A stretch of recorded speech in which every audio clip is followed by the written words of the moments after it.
Hello friends, നമ്മൾ നനച്ചുള്ളിൻ്റെ ഭാഗമായിട്ടുള്ള video ഇട്ട് തന്നിട്ട് വന്നിട്ടുള്ള ചിമ്മിണീൻ്റെ ഉള്ളിൽ തട്ടാണ്. അപ്പോൾ മാറാലക്കോലും കാര്യങ്ങളൊക്കെ ഉണ്ട് ചിമ്മിണി തട്ടാൻ. ഞാൻ ലാഡർമ്മ കയറിങ്ങാണ്ട് ചൂലോട്ട് കുറേ തട്ടി മാറ്റിയിട്ടുണ്ട്. നമ്മൾക്ക് മാറാലക്കോലും കാര്യങ്ങളൊക്കെ ഉണ്ട്. പിന്നെ ഏറ്റവും നല്ലത് നമുക്ക് ചിമ്മിണീൻ്റെ ഉള്ളൊക്കെ തട്ടാൻ മടക്കനാണ്. പട്ട വെട്ടിയിട്ട് അതിൻ്റെ തല മാറ്റിയിട്ട് മേൽഭാഗം എടുത്താൽ നല്ല ക്ലീനായിട്ട് കിട്ടും, വലുപ്പം ഉണ്ടാവും. അപ്പോൾ അതുകൊണ്ട് കേട്ടോ ഒക്കെ തട്ടി മാറ്റിയിട്ടുണ്ട്.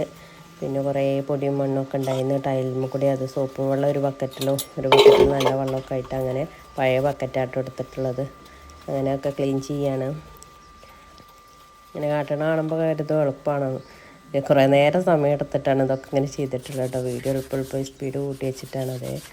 അപ്പോൾ ചുമരുമത്തെ കുറേ കരിയും ഇതൊക്കെ ഉണ്ടായിരുന്നു, അതൊക്കെ ഒന്ന് കഴുകി വൃത്തിയാക്കി കേട്ടോ. അപ്പോൾ നമ്മൾ ഇന്നത്തെ പണികളൊക്കെ ഇതായിരുന്നു. പിന്നെ പാത്ര സ്റ്റാൻഡും കഴുകി വൃത്തിയാക്കി, ചിമ്മിനിൻ്റെ ചോടും വൃത്തിയാക്കി.